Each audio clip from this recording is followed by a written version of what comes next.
Hello కానమోకు కథావచనం మోహనవచనం పరిజ్ఞాన హితభాండం నిత్య చదువరి శ్రోతలకు ఆహ్వానం నమస్కారం. చదవదగునెవరు రాసిన తదుపరి చదివిన వెంటనే మరువక పలువురికి వినిపింపబూనిన అది ఏ పరిజ్ఞాన హితభాండమౌపో మహిళ మోహనవచనమై విరాజిల్లు. పరిజ్ఞాన హితభాండం లక్ష్యం ప్రతివారీ సమాచార హక్కు, తెలుసుకునే హక్కు సైతం జీవించే హక్కుతో సమానం.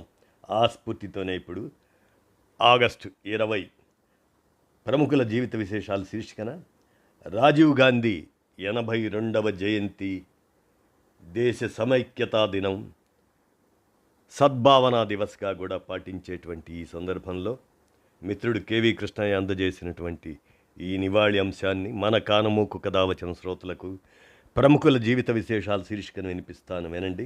రాజీవ్ గాంధీ 82వ జయంతి, దేశ సమైక్యతా దినం. ఇక వినండి.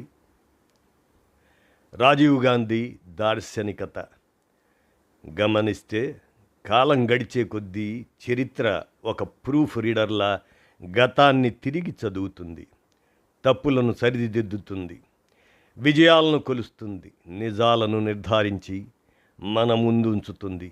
ఆ చరిత్ర పరీక్షలోనూ నేటి సాంకేతిక సమాచార డిజిటల్ భారతదేశాన్ని చూస్తున్నప్పుడు రాజీవ్ గాంధీ ఆలోచనల్లోని దూరదృష్టి మరింత స్పష్టంగా కనిపిస్తుంది. ఒక నాయకుడి కాలం ముగిసిపోవచ్చు, కానీ ఆయన వేసిన పునాదులపై భవిష్యత్తు నిర్మితమవుతూనే ఉంటుంది. ఆగస్టు 20 రాజీవ్ గాంధీ గారి 82వ జయంతి. ఈ సందర్భంగా భారతదేశానికి ఆయన చేసిన కృషి, ఆయన కలలు గన్న ఆధునిక భారతదేశం, ముఖ్యంగా భవిష్యత్తును ముందుగానే ఊహించిన ఆయన దార్శనికత గురించి ఆలోచిస్తుంటే కొన్ని విషయాలను అక్షరబద్ధం చేయాలనిపిస్తుంది, వినిపించాలనిపిస్తుంది. సాంకేతికత, విద్య, ప్రజాస్వామ్యం, యువత సాధికారిత ఇవన్నీ దేశ అభివృద్ధికి శక్తివంతమైన సాధనాలుగా మారగలవని ఆయన విశ్వసించారు. భారతదేశపు అతి పిన్న వయస్కుడైన ఆయన ప్రధాని అయ్యే నాటికి 40 సంవత్సరాలేననుకుంటా. ప్రధానమంత్రిగా రాజీవ్ గాంధీ గారు బాధ్యతలు చేపట్టిన సమయంలో దేశం అనేక సంక్లిష్టమైన సవాళ్లను ఎదుర్కొంటుంది. అయితే ఆయన దృష్టి కేవలం అప్పటి సమస్యల పరిష్కారానికి పరిమితం కాలేదు. భారతదేశం రాబోయే దశాబ్దాల్లో ఎటువైపు పయనించాలి, సాంకేతిక పరిజ్ఞానం దేశ ఆర్థిక సామాజిక అభివృద్ధిని ఎలా మార్చగలదు, యువతను దేశ నిర్మాణంలో మరింత చురుకుగా ఎలా భాగస్వాములు చేయాలి అనే ప్రశ్నలపై ఆయన దృష్టి సారించారు. కంప్యూటర్లు, ఆధునిక టెలికమ్యూనికేషన్ వంటి సాంకేతికతలు భారతదేశంలో ఇంకా ప్రారంభ దశలో ఉన్న సమయంలోనే వాటి సామర్థ్యాన్ని ఆయన గుర్తించారు. 21వ శతాబ్దపు సవాళ్లను ఎదుర్కొనే భారతదేశాన్ని సిద్ధం చేయాలనే దృష్టి ఆయన పాలనా ఆలోచనల్లో స్పష్టంగా కనిపించింది.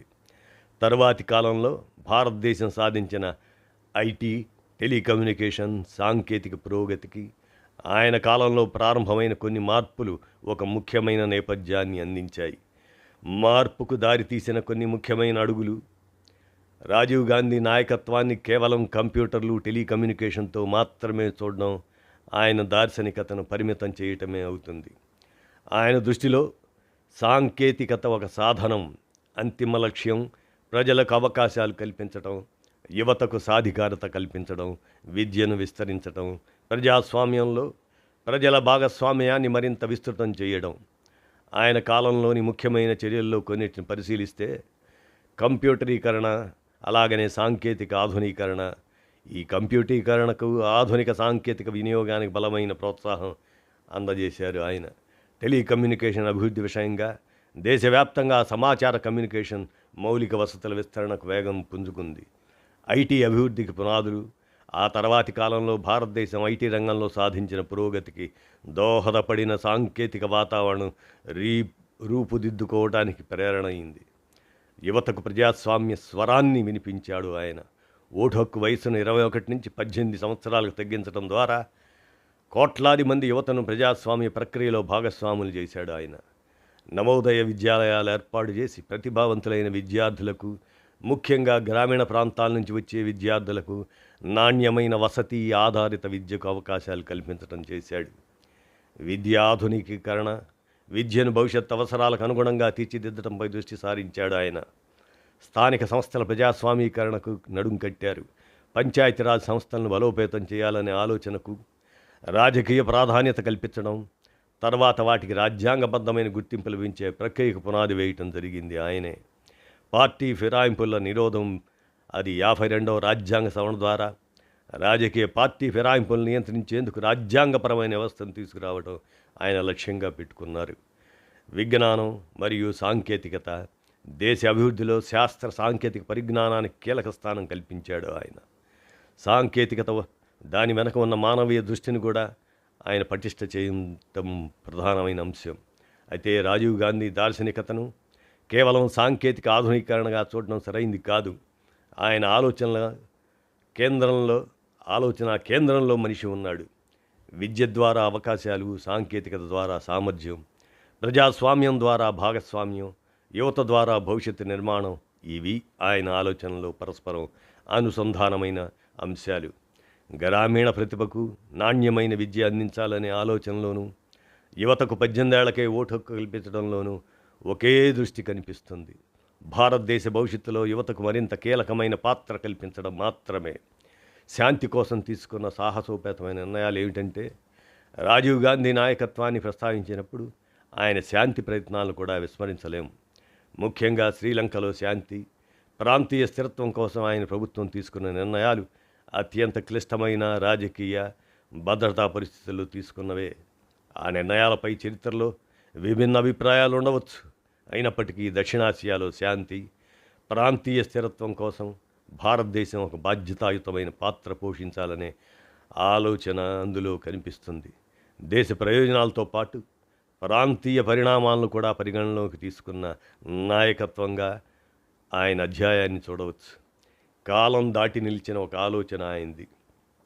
ఆయన జీవితం విషాదకరంగా, అర్ధాంతరంగా ముగిసింది. కానీ కొందరు నాయకుల ప్రాధాన్యత వారు అధికారంలో ఉన్నంత కాలంలో మాత్రమే నిర్ణయించబడదు. వారు భవిష్యత్తు గురించి ఎలాంటి ప్రశ్నలు లేవనెత్తారు, రాబోయే తరాలకు ఎలాంటి దిశను చూపించారు అనే దానిపైన కూడా వారి వ్యక్తిత్వం ఆధారపడి ఉంటుంది.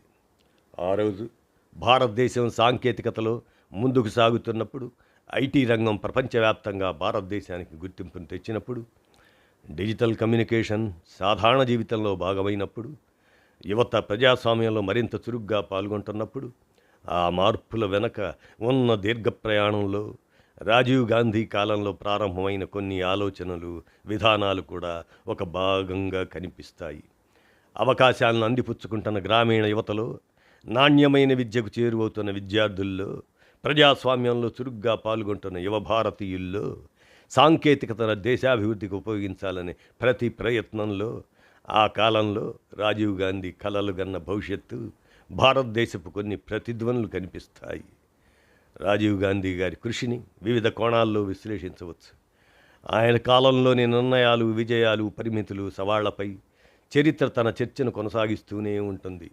అయితే భారతదేశాన్ని భవిష్యత్తుకు సిద్ధం చేయాలన్న ఆయన తపన్ను మాత్రం విస్మరించలేము. ఆయన దార్శనికతలోని కొన్ని అంశాలు నేటి భారతదేశంలో కొత్త రూపాల్లో కనిపిస్తున్నాయి. అందుకే ఆయన్ను కేవలం గతానికి చెందిన ఒక రాజకీయ నాయకుడిగా కాకుండా, భారతదేశం భవిష్యత్తు గురించి ముందుగానే ఆలోచించిన ఒక యువ దార్శనికుడిగా అలా కూడా గుర్తు చేసుకోవాలి ఆయన్ని.